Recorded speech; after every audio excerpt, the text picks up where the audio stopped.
Just a robot. So the new episode of HELLUVA Boss is out!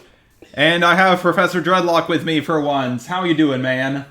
That was a really, really good episode. I can't wait to talk about this. So, what are we going to start with? Well, I know your favorite part was the shark. Oh, you know that. Yeah, like the shark, the shark came at him like Incineroar and Smash, like this 3 times in a row. I think every episode they have like some ridiculous shit like that. Like the last one, when that professor got the the piano dropped on him, right? Yeah, so like this shark was that episode's piano, I guess.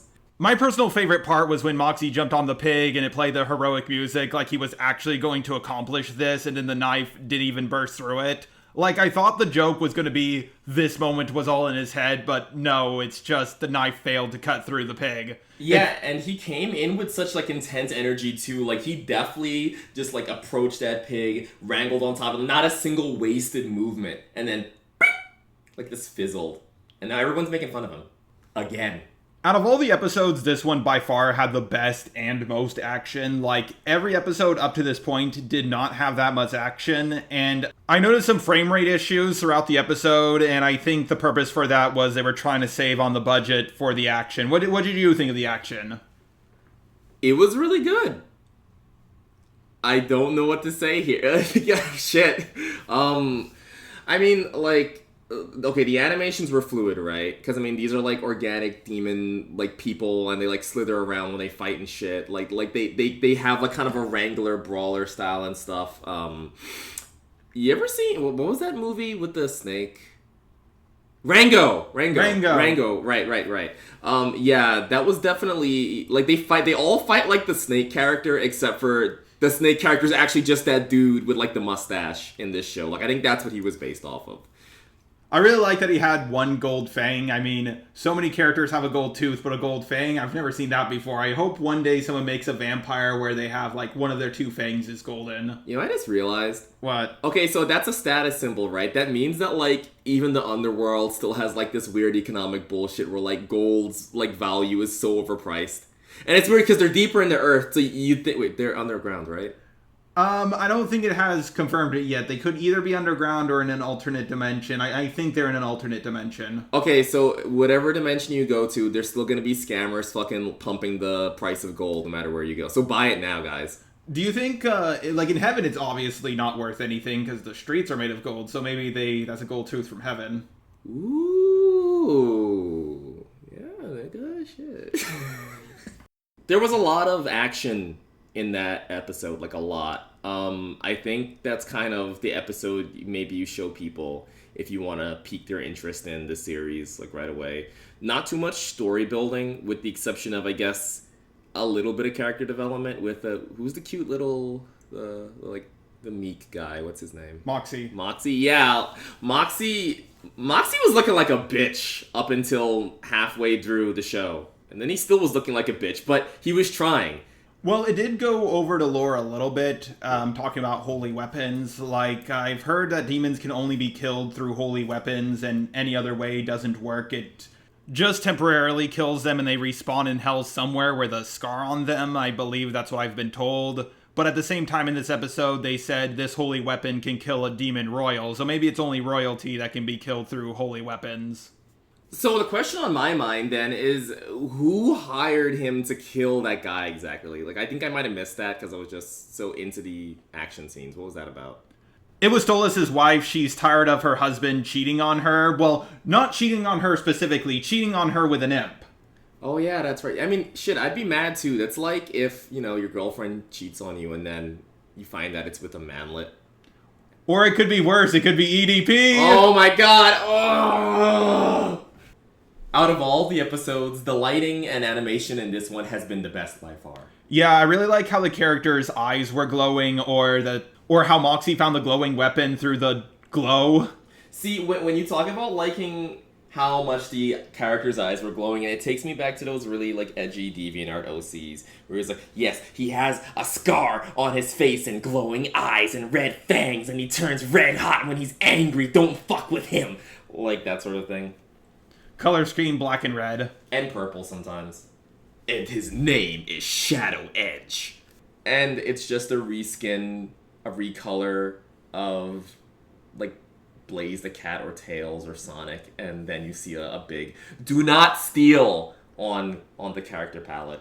2011 was definitely a different time. It was. I'm glad we finally got to see Millie's parents. Obviously, they're the stereotypical Texans, and her sister appears to be trans. Yeah, it's like her parents are the most flat characters in that show so far, and I'm wondering if they're going to delve more into those characters more, or they're just literally like going to be a support caricature for the rest of the series. I think we may only see them once per season, and that's about it. I could see that. Maybe in the next episode they're going to be riding like huge cattle or something with flaming horns. That'll be pretty cool.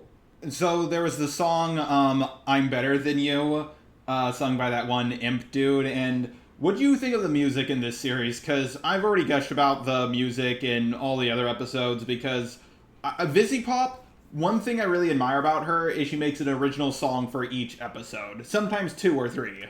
I think the point of the whole song there was kind of to establish the dynamic between both of those guys, where this dude, he feels so fucking inferior to this guy. Like, he's a better singer, a better dancer, a better fighter. He's better at wrangling damn cattle. It was a pig, you dipshit. Okay, well, I don't fucking know. What do you call a group of pigs in that context?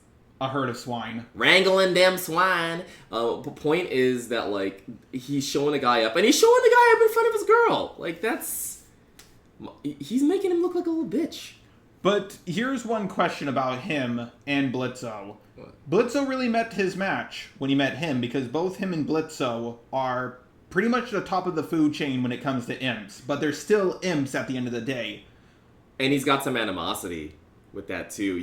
Even though he got hired to kill that King Owl dude, you know that there was a part of him, especially from that speech he gave him, where he was like, yeah, like, fuck the demons, fuck Owl Guy, fuck his thirstiness.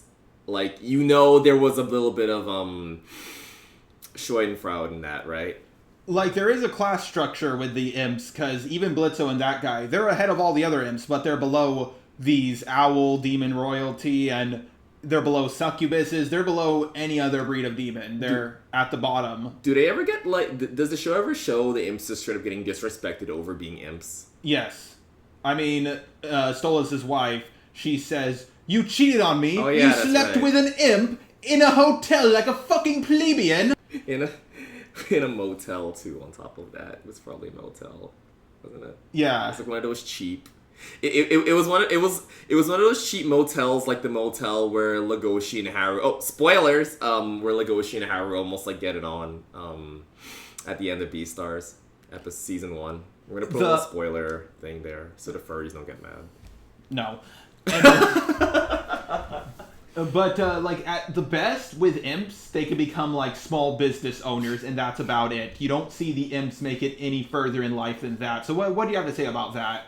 Yeah, I mean, I think, actually, it really does. You do see a lot of where the imps are in that culture based off the choices the character made. Like, the queen's pissed off about this whole situation, but ultimately, who does she hire? An imp. And then when, that imp is going to fucking slay her husband, and then the other imp tries to stop him, he immediately appeals to his impishness. And, he could have done anything else, but he went there with confidence. He was talking to him like, yeah, I'm probably going to convince this dude. And he was genuinely surprised and caught off guard when his speech didn't work. And, maybe I think it was working, though. If Motzi didn't come in, he probably would have taken the shot, because and I think this is setting up for another plot later on, because the imps are just so sick and tired of being on the bottom of the food chain. Shit, exactly, you're right. So it's like, think about, that confidence, that assuredness that, yes, I just have to say it. Like, he made that speech with the confidence of someone who had made that speech before, many times before, and it had worked. Did you steal that from The Expanse? No. Yes, you did, you fucking hack. I really like that Millie's sister, Sally Mang, she's named after a fucking student loan company. Yeah, like, I feel I feel like there's so many college students who they heard the sister's name get called out and they kind of winced because they remember they had a payment due the next month. And they were like, shit. Poor people. $400 of interest? Wow, I hope my computer science degree was worth it. Okay, looking back, I just realized Stryker was flirting with his wife from, like, the first scene he was introduced. Like, the second he gets off his high horse. And she was getting flabbergasted as Yeah, she was reacting, like, kind of sus. Like he doesn't waste a single frame. Like, frame, he's standing on the ground. Next frame, well, hello there, little lady. And she was like, you... Yeah, she was like... There's even some foreshadowing earlier on in the episode where Stryker tells Blitzo, hey, you're an imp who started his own business? That's pretty impressive. Most imps don't do that. You know, I guess the assumption there is most imps probably don't do that from lack of interest. There's probably some socioeconomic barriers to imps being able to do that. Like, he was genuinely surprised. He pointed that out. That was the second interaction he had after flirting with, what's his name's wife, right? Yes. Yeah, so, like, that's how much it was on his mind. Luna didn't do shit in this episode. She literally just walked in like, hey, what's for dinner? And then the guy was like, wow, I'm really outnumbered. I'm gonna leave. Did she even notice he was there? She was more of a hindrance than a help, and I don't think she did. Yeah, I think she just walked in and was like more like focused on how am I gonna bitch at my father? And then, hey, who's that? So what did you guys think of this review? Did you like this new reviewing style better? And if this video does really well, maybe me and my roommate will do a review of the first season of Invincible. But if you want to see more reviews on Helluva Boss and Hazbin Hotel, I have a Helluva Boss / Hazbin Hotel playlist that you definitely should go check out. Boom, boom, boom, boom, boom, boom, boom, boom, boom, boom, boom, boom, boom, boom, boom, boom, boom.